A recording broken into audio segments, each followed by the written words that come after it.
I bow to all the seekers of truth.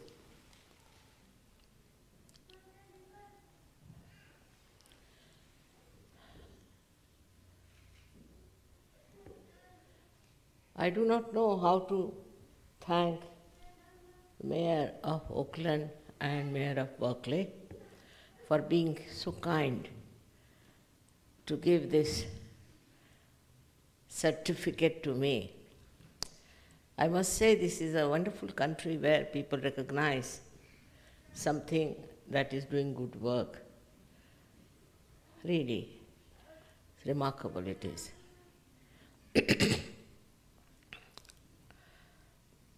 I had been here before to Berkeley because everybody tells me that there are lots of seekers of truth in Berkeley. This is the thing that has attracted me very much. But first of all, we should know what are we seeking all these days. Once you start seeking, it goes on like a rat race of seeking. Or have you been able to find something? So what do you have to find in your seeking? As you know, in all the scriptures, it is being told that you have to know yourself. You don't know yourself. You don't know what problems you have within. People get into diseases without knowing till it develops into a very serious trouble. Also, they go on hurting others, being jealous with others, being in tension and stress. All kinds of problems come to them and they don't know why it happens. Why? What is the reason? So today I am going to tell you how you have to know yourself. First of all, you must decide that you have been seeking, and this is the place known for its seeking. It's high time you better come to the end of it and seek what you have been seeking and you get it. That's the promise. First and foremost thing, when we are seeking, we should know what are we within ourselves. What do we know about ourselves is only through doctors or through psychologists or some people, which is very superficial knowledge about ourselves. In our depth, in our within, what do we have which doctors don't know is the parasympathetic nervous system. They don't know. Sympathetic system is the system by which when we work very hard, we run and do all kinds of things, the sympathetic goes into action. Heart will start beating fast. But what brings it to normal is the parasympathetic. And this is what we have to know within ourselves, that it exists and it operates automatically. How it exists and how it works out, that's why we have to know. Moreover, what are we when you see the whole world is so full of violence, full of all kinds of nonsense that's going on, and you can't imagine why people do it. What is the need to do all these horrible things in the name of God, in the name of religion, in the name of some political party or some sort of a name they must have, to fight with each other, torture others, kill each other? All this works out through human beings, through people who are supposed to be at the top of evolution. Human awareness is at the highest point. So now what's happening to our awareness? Why do we get into jealousies, into angers, into all kinds of funny type of behavior which animals also don't do? Because we have freedom, we can do what we like. We can do what we like with ourselves, with others. But still we must know our vehicle better. We should know what is within us. And for that, there is placed within us a beautiful thing called Kundalini, which lies in the triangular bone, which is called a sacrum. That means Greek knew about it. That's why they call it a sacred bone. In the triangular bone, it lies at the base of your spine. And this is the one which is going to give you a real ascent. This is the one which is going to connect you to the all-pervading power of divine love. They have all talked about all power of God, divine love, all kinds of things.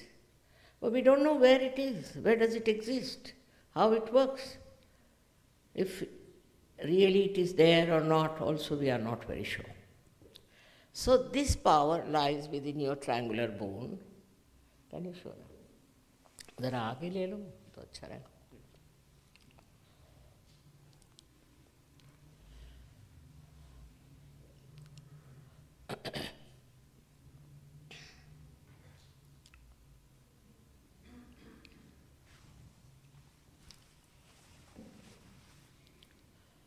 All of you have this power within you.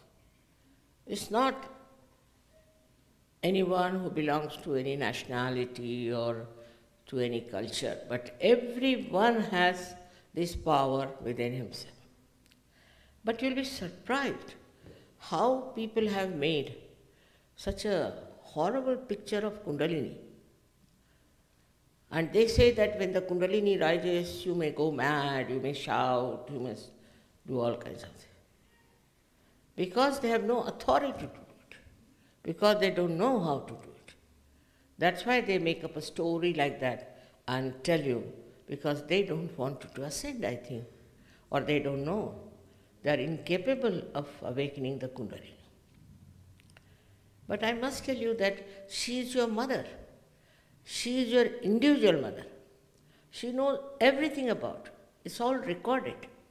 Whatever was your past, whatever mistakes you committed, whatever aspirations you have, everything she knows about is all recorded there in a 3.5 coil. But she's your mother, your own mother, and when you were born, your mother took all the trouble upon herself. She didn't give you trouble. In the same way, when this Kundalini rises, she doesn't give you any trouble. Now, people are afraid even to talk about Kundalini because those who talked about Kundalini were, I don't know what sort of people they were. And it was such a misleading thing that they thought it's better not to talk about. But talk is talk. Talk is not everything. What has to happen, the awakening of this Kundalini? It's an actualization. It is not just talking, giving lectures. You do this, you stand like this, put your hand this way, your legs that way. It's not that. It's very simple that this Kundalini, which is responsible for your last ascent, your, I should say, the last step in your evolution, this Kundalini is your own mother, and she cannot harm. She can never do that. This is the fact I would like to tell you first of all. Because I know in America, all kinds of people have come from India. Those people also who were released from jail wore some sort of a dress and came here. They're all minting money, that's what they are doing, they're good at it. So, if you have any understanding about divinity, you must understand that you cannot sell it and you cannot purchase it. If you can purchase some person, then such a person cannot be your master. He can be your servant, but not your master. So once you understand this point, It's very important for you people to know that it is not sellable. Because you know this is a consumer society and everything has to be sold, but not spirituality. You cannot sell spirituality. And those who sell spirituality are spurious people. They are not real. They are absolutely bogus people, as they call them, and you don't waste your energy and money on them. So now, we have before you this triangular bone and this Kundalini. And she rises through 6 centers. The 7th center is below the Kundalini. It is below the Kundalini and it protects the chastity of the mother. Now, those people who talk about sex as one of the instruments for ascent are absolutely befooling. Nobody has said that in any scripture as such. But suddenly they start a kind of a myth, or fashion I should say, or fad, and people get driven into it.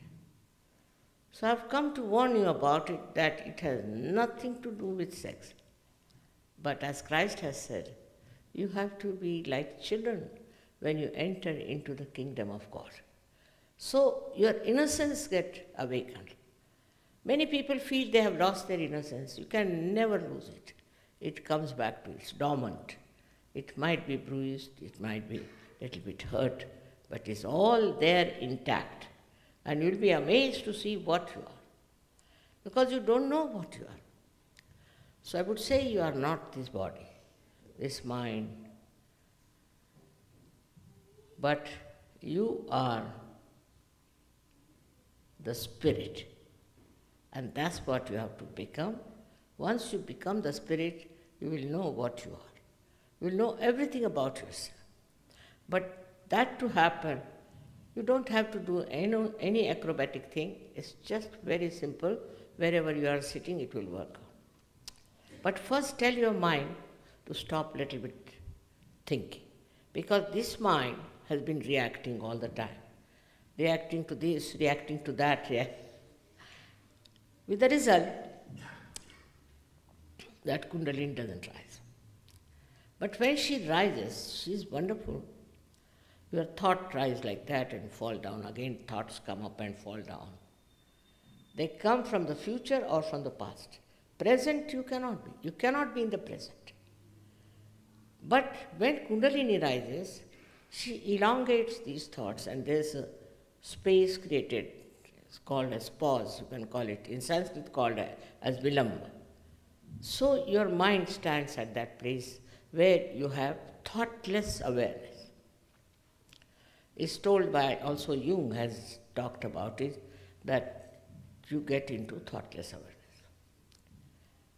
Patanjali has talked about it. But talking about it is not sufficient, as I told you, it has to happen. So first thing that happens to you, you become thoughtlessly aware. There's no thought, no reaction. For example, I see this beautiful carpet here, and if I react, I would say, oh, what a beautiful carpet. If it is mine, I would be worried. I should insure it. If it's not mine, I would say that how much they must have paid for it, to whom does it belong, and all kinds of things. But supposing I am in thoughtless awareness, then I just see it. While seeing it also, I am just witnessing.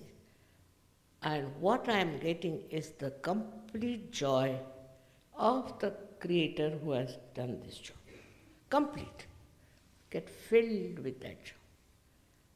There's no reaction, it's just thoughtless awareness in which divine works. You don't have to then think about it. It all works out. Now this Kundalini rising through 6 centers.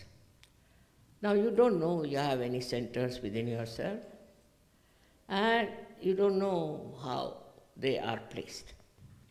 After this rising, this Kundalini rises, passes through the fontanelle bone area and becomes one with the all-pervading power of divine love, which is very subtle.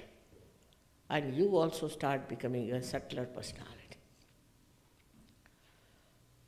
When the Kundalini rises through these 6 centers, which are responsible for your physical, mental, and emotional being, she nourishes them. She nourishes them with light, and then she integrates them. And when she reaches this spot, she opens up this fontanelle bone area and becomes one with this all-pervading power. This is the actualization of baptism.